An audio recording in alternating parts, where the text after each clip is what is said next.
नमस्कार फ्रेंड्स, मैं हूं आपका दोस्त जय कुमार जो आपके अपने चैनल नो योर स्टॉक्स में आपका स्वागत करता है। फ्रेंड्स, आज हम बात करने जा रहे हैं साउथ इंडियन बैंक के बारे में, क्योंकि बहुत लोगों का कमेंट आ रहा था कि सर साउथ इंडियन पे आप अपने रिव्यू को प्रेजेंट करें और बताएं कि हम लोगों को इसमें क्या करना चाहिए। तो फ्रेंड्स, हम इसमें जानेंगे कि ये साउथ इंडियन बैंक क्या हम लोगों को करोड़पति बना सकता है या फिर खाकपति बना सकता है। तो इसकी हम पूरी डिटेल में चर्चा करेंगे और इसकी फुल एनालिसिस करके देखेंगे कि इस कंपनी का क्या फ्यूचर है और इसने अपने इन्वेस्टर को अभी तक क्या दिया है और आगे हम लोगों को इसके साथ क्या करना चाहिए। तो फ्रेंड्स, इस वीडियो को आप बिना स्किप किए हुए फुल वॉच करने की कोशिश करिएगा, तभी आप जान पाइएगा कि इस स्टॉक का जो फंडामेंटल है वो क्या है और इसमें आप लोगों को क्या करना चाहिए, क्योंकि हम बहुत ही सिंपल और साधारण शब्दों में इसकी एनालिसिस करने जा रहे हैं। फ्रेंड्स, साउथ इंडियन बैंक की अगर वेबसाइट की माने तो इनका कहना है कि इनकी जो स्थापना हुई है वो आज़ादी से पहले की इनकी स्थापना है। फ्रेंड्स, वर्तमान में इनके जो चीफ एग्जीक्यूटिव ऑफिसर और एमडी हैं मुरली रामाकृष्णन हैं। फ्रेंड्स, और इन्हीं के हाथ में साउथ इंडियन बैंक अभी रन कर रहा है।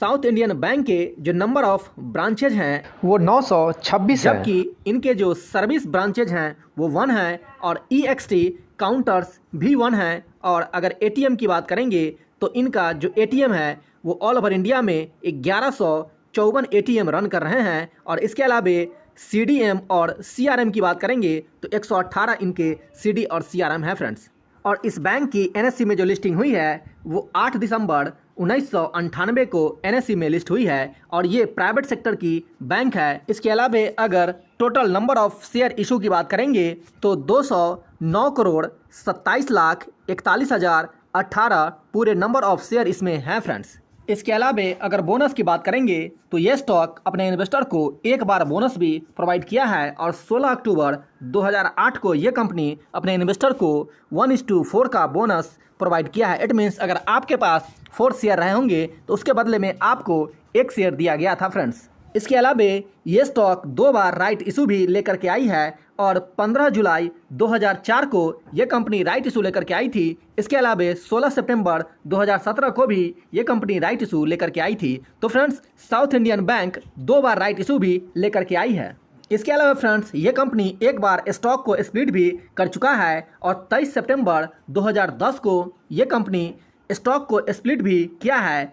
तो जहां इस स्टॉक के फेस वैल्यू 10 के थे, अब इस स्टॉक के फेस वैल्यू 1 के ट्रेड कर रहे हैं। और ये जो इनका फेस वैल्यू 1 के किए गए थे वो 2010 में ही इनके फेस वैल्यू 1 के कर दिए गए थे। तो अगर आपके पास 100 शेयर रहे होंगे तो आपके पोर्टफोलियो में इसके 1000 शेयर ऐड कर दिए होंगे। तो चलिए फ्रेंड्स, अब हम बात कर लेते हैं कि ये कंपनी जो अपना रिजल्ट प्रेजेंट किया है वो किस तरह के रिजल्ट को प्रेजेंट किया है और इन्होंने अपने कोर बिजनेस को किस तरह से इम्प्रूवमेंट किया है। और इस क्वार्टर में इनका जो कोर बिजनेस है इट मीन्स इंटरेस्ट सेक्टर और इनका जो कॉर्पोरेट बैंकिंग है और रिटेल बैंकिंग है उसमें हम इनका इम्प्रूवमेंट देखेंगे कि इनका क्या इम्प्रूवमेंट रहा है। आपके सामने यहाँ पे साउथ इंडियन बैंक का डेटा लगा हुआ है और ये जो डेटा आपके सामने प्रेजेंट हो रहे हैं ये इस कंपनी के कंसोलिडेटेड डेटा प्रेजेंट हो रहे हैं और ये जो फिगर आपके सामने प्रेजेंट हो रहे हैं ये इन लाख में प्रेजेंट हो रहे हैं, तो आप इसे इन लाख में ही कंसीडर करेंगे। तो फ्रेंड्स, इस कंपनी ने जो अपना टोटल इनकम प्रेजेंट किया इस क्वार्टर में इंटरेस्ट अर्निंग से और अदर इनकम से 1,86,807 लाख का, जबकि पिछले क्वार्टर में इन्होंने अपने टोटल रेवेन्यू प्रेजेंट किए थे वो 1,83,928 लाख का, जबकि पिछले ईयर जून क्वार्टर में इस कंपनी ने जो अपना टोटल रेवेन्यू प्रेजेंट किया था वो 2,08,439 लाख का। तो फ्रेंड्स, आप यहाँ देख सकते हैं कि इनका जो क्वार्टर ऑन क्वार्टर परफॉर्मेंस है यहाँ पे सुधरते हुए दिखा है इनके टोटल इनकम में। वहीं अगर ईयर ऑन ईयर बात करेंगे तो पिछले ईयर की तुलना में इस ईयर में कंपनी ने गिरावट दर्ज की है। वहीं अगर टोटल एक्सपेंस की बात करेंगे तो इस कंपनी ने जो अपना टोटल एक्सपेंस पोस्ट किया है वो 1,55,112 लाख का, जबकि पिछले क्वार्टर में 1,55,138 लाख का, जबकि पिछले ईयर जून क्वार्टर में इनका टोटल एक्सपेंडिचर था वो 1,57,441 लाख का। तो चलिए फ्रेंड्स, अब हम देख लेते हैं कि ये कंपनी टोटल नेट प्रॉफिट कितना प्रेजेंट किया है।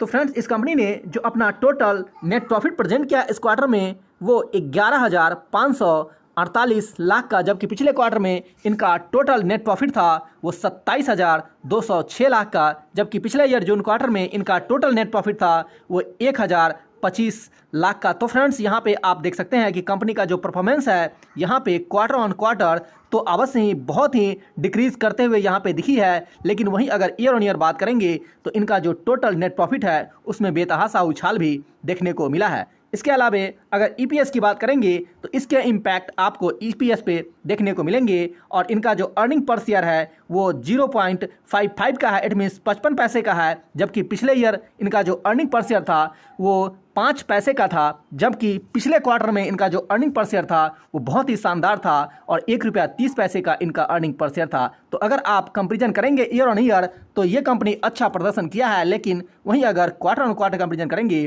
तो इसमें बहुत बड़ी गिरावट दर्ज हुई है। तो फ्रेंड चलिए अब हम बात कर लेते हैं इस कंपनी के एनपीए की, क्योंकि अगर बैंकिंग सेक्टर में एनपीए को अगर आप नहीं देखेंगे तो आप जज नहीं कर पाइएगा कि कंपनी का जो परफॉर्मेंस है वो किस तरह का है। क्योंकि कंपनी अगर किसी को लोन प्रोवाइड कर रही है तो क्या उनका लोन रिकवर हो रहा है, कंपनी के पास उसके रिटर्निंग आ रहे हैं कि नहीं, तो इसको देखना बहुत जरूरी हो जाता है। तो चलिए हम अब पिक कर लेते हैं इस कंपनी के एनपीए को। फ्रेंड्स यहाँ पे ग्रॉस एनपीए की बात करेंगे तो ग्रॉस एनपीए में कंपनी ने इस बार डेटा प्रेजेंट किया है वो 5.87 का, जबकि पिछले क्वार्टर में इनका जो ग्रॉस एनपीए था वो 5.90% का, जबकि पिछले ईयर में जो इनका ग्रॉस एनपीए था वो 8.02% का। तो इनका जो ग्रॉस एनपीए है यहाँ पे बहुत अच्छा इंप्रूवमेंट करते हुए दिख रही है। वहीं अगर नेट एनपीए की बात करेंगे तो इनका नेट एनपीए भी आपको कहीं हद तक सुधरते हुए इस क्वार्टर में दिखेगा, जहां इस क्वार्टर में कंपनी ने जो अपना टोटल नेट एनपीए पोस्ट किया है वो 2.87% का, जबकि पिछले क्वार्टर में 2.97% का, जबकि पिछले ईयर जून क्वार्टर में इनका जो टोटल नेट एनपीए था वो 5.05% का। तो यहाँ पे कंपनी ने बहुत बड़ा बाउंस बैक अपने आप में प्रेजेंट किया है और ईयर ऑन ईयर भी कंपेरिजन करेंगे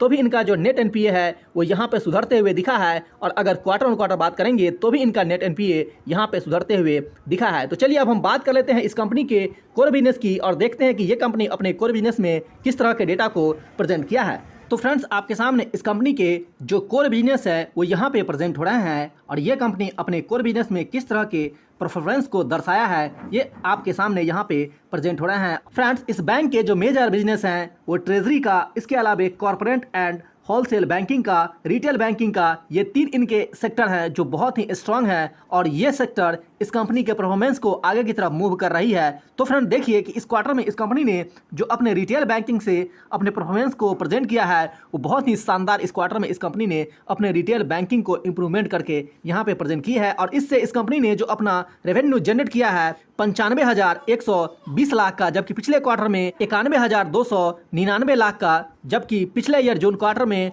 95,787 लाख का। इसके अलावा अगर ट्रेजरी की बात करेंगे तो ट्रेजरी में भी कंपनी ने इस क्वार्टर में गिरावट दर्ज की है, जबकि कॉर्पोरेट में और होलसेल बैंकिंग में कंपनी ने गिरावट दर्ज की है। लेकिन इनका जो रिटेल बैंकिंग है वो बहुत ही स्ट्रांग है और इसी बैंकिंग में अपने आप को ये कंपनी अच्छा प्रदर्शन दिखाई है। तो चलिए फ्रेंड्स एक बार हम इस कंपनी के शॉर्ट में फंडामेंटल को भी देख लेते हैं कि ये कंपनी अंदर से कितनी स्ट्रांग है। तो फ्रेंड्स साउथ इंडियन बैंक का जो अभी करंट में मार्केट कैप है वो 1712 करोड़ का है और इनका करंट प्राइस 8 रुपया 18 पैसा है, और जिस समय हम वीडियो बना रहे हैं ये फ्रेंड्स 29 अगस्त 2022 हैं और इस समय इस कंपनी का जो प्राइस ट्रेड कर रहा है वो 8 रुपया 18 पैसे पे। इसके अलावा अगर स्टॉक पी की बात करेंगे, स्टॉक पी है वो 11.4 का है और इसका बुक वैल्यू 28.0 का है। इट मीन्स इनका जो बुक वैल्यू अभी ट्रेड कर रहा है उसके हिसाब से जो इनका करंट प्राइस है वो बहुत ही चीफ यहाँ पे ट्रेड कर रहा है। इसके अलावा फेस वैल्यू की बात करेंगे तो इनका भी फेस वैल्यू 1 का है, और इस कंपनी पे डेप्ट की बात करेंगे तो 92,437 करोड़ का इस कंपनी के ऊपर डेप्ट है, और ये डेप्ट फ्रेंड्स इस कंपनी का रीड है और इसी डेप्ट से ये कंपनी पैसे को जनरेट करती है। अगर रिजर्व की बात करेंगे तो रिजर्व भी इस कंपनी के पास अच्छा खासा यहाँ पे देखने को मिल रहे हैं और 5,644 करोड़ का इस कंपनी के पास रिजर्व में पैसे पड़े हुए हैं। वहीं अगर पब्लिक की होल्डिंग की बात करेंगे तो इस स्टॉक में पब्लिक की जो होल्डिंग है वो मेजॉरिटी में है और 76.4% पब्लिक की इसमें होल्डिंग है, जबकि प्रमोटर की होल्डिंग इसमें 0% है। वहीं एफआईआईज की बात करेंगे 7.44% है, जबकि डीआईआईज की होल्डिंग इसमें 16.1% है, और डीआईआईज में जो इंडिया के टॉप मोस्ट डीआईआईज हैं उनकी एंट्री है फ्रेंड्स। तो चलिए देखते हैं कि इसमें कौन से डीआईआईज हैं जिनकी एंट्री है इसमें। तो फ्रेंड्स इंडिया के टॉप मोस्ट DIIs में SBI लाइफ इंश्योरेंस, इनकी होल्डिंग इसमें 4.23% है। HDFC लाइफ इंश्योरेंस का जो इसमें होल्डिंग है वो 4.23% है। वहीं कोटक महिंद्रा लाइफ इंश्योरेंस का जो इसमें होल्डिंग है वो 3.81% है। वहीं LIC की जो इसमें होल्डिंग है वो 2.69% है। तो आपने देखा कि इसमें DIIs की भी अच्छी खासी होल्डिंग है। तो रही बात, क्या इस स्टॉक में हम लोगों को इन्वेस्टमेंट करना चाहिए या फिर मेरा इन्वेस्टमेंट है तो क्या हम इसमें लॉन्ग टर्म के लिए जा सकते हैं? तो फ्रेंड्स, ये कंपनी जो अभी तक अपने प्रदर्शन को प्रेजेंट किया है वो बहुत ही बेहतर तो नहीं किया है, लेकिन इसे ख़राब भी नहीं किया जा सकता है, क्योंकि फ्रेंड्स इस स्टॉक का जो करंट प्राइस है अभी, अगर स्टॉक स्प्लिट को नहीं माना जाए तो फ्रेंड इस स्टॉक का करंट प्राइस अभी 150 के आसपास ट्रेड होता फ्रेंड्स, क्योंकि ये कंपनी 2 बार राइट इशू भी लेकर के आई है, उसके बाद डिविडेंड भी पे की है और स्टॉक को स्प्लिट भी इस स्टॉक ने किया है फ्रेंड्स। तो इनका जो अगर ऑल ऑफ डेटा की बात करेंगे तो इनका जो क्वार्टरली रिजल्ट आया है वो भी एक मिला जुला डेटा प्रेजेंट किया गया है। न तो कंपनी ने बहुत बड़ी गिरावट दर्ज की है और न ही कंपनी ने बहुत बड़ी उछाल दर्ज की है। अगर कंपनी पिछले क्वार्टर में ज़्यादा प्रॉफिट गेन की है तो पिछले ईयर जून क्वार्टर में कंपनी ने कम प्रॉफिट गेन किया है। तो फ्रेंड्स, हम आपको बताना चाहेंगे कि अगर आप इस स्टॉक में लॉन्ग टर्म का व्यू लेकर के चलते हैं तो आपको इस स्टॉक में सावधान रहने की आवश्यकता है, लेकिन शॉर्ट टर्म में ये स्टॉक आपको अच्छा प्रॉफिट गेन करके दे। फ्रेंड्स, इस चैनल पे रिजल्ट के बारे में अपडेट की जाती है और आप मॉर्निंग में ही जान जाएंगे कि आज किस कंपनी के रिजल्ट आने वाले हैं। उसके बाद जब कंपनी रिजल्ट प्रेजेंट करती है तो सबसे पहले इस चैनल पे रिजल्ट के बारे में फ्लैश की जाती है कि इस कंपनी का रिजल्ट कैसा रहा है। तो इस चैनल पे आप सबसे पहले रिजल्ट की जानकारी ले सकते हैं कि आपके स्टॉक का रिजल्ट किस तरह का रहा है। तो फ्रेंड्स, जो लोग अभी तक इस चैनल से नहीं जुड़े हैं वो सब्सक्राइब के लाल बटन को क्लिक करके इस चैनल से जुड़ जाएं। तो चलिए अब हम आगे बढ़ते हैं और बात करते हैं आज के स्टॉक के बारे में। लगता है तो फ्रेंड्स, आज के लिए इतना ही। आपका दिन शुभ हो।